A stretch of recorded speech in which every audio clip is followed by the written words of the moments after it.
All right, so we were talking about posture within the guard, and our posture in any stage of combat is going to open up certain doors for our opponent, it's going to close certain doors, right? So how we structure our body is going to make vast changes to what path our opponent's going to go down. They may do something to try to change our structure, but generally speaking, where we're at is going to kind of dictate the next steps. And so when we're here and I'm on bottom, if my opponent has their thumb up and their elbow pit where I can kind of see it in my direct line of sight, then typically this makes it very easy to come over the arm, whether I'm coming over and pushing down for triangle setups, or whether I'm coming over and locking in and getting this arm trap. So let's rotate just a touch. Other way.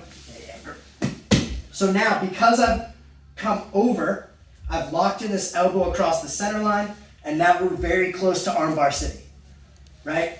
So seeing that elbow pit allows me to start thinking about bringing the elbow in and trapping.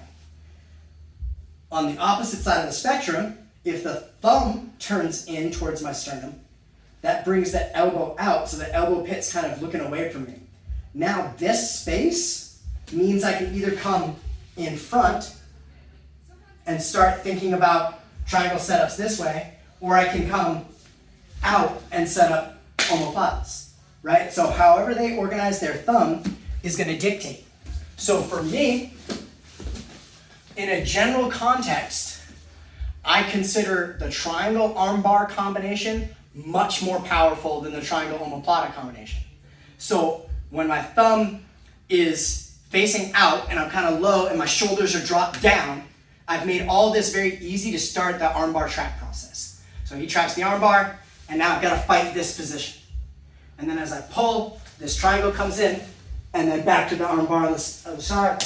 And that's a difficult trio to deal with, compared to if my elbows flare out, the second this knee comes to my chest, I can use that knee to space me away, and I can just stand right up and out of the guard. So now the threat has decreased. By the same token, when they come up to that omoplata, I can square back and step away, just walk away from the omoplata, right? And then kind of the last situation that'll happen is when I am here and I'm open, my opponent will get on their side and they'll start looking for this triangle setup where they're kind of pushing my arm through. So you can see the knee is blocking my shoulder and I'm here. So now it's a little bit of a game where I'm going to start searching for posture, and then as that foot comes out to shoot the triangle, I go high all the way up to my feet to freedom. I don't hang out to get re-attacked, right? So whenever we're rolling, we want to be thinking about what pathways we're opening for our partner, and are those the pathways we want? We can set them up to attack as long as we have our counters prepared, and as long as that's the area that we want to play in compared to the other option.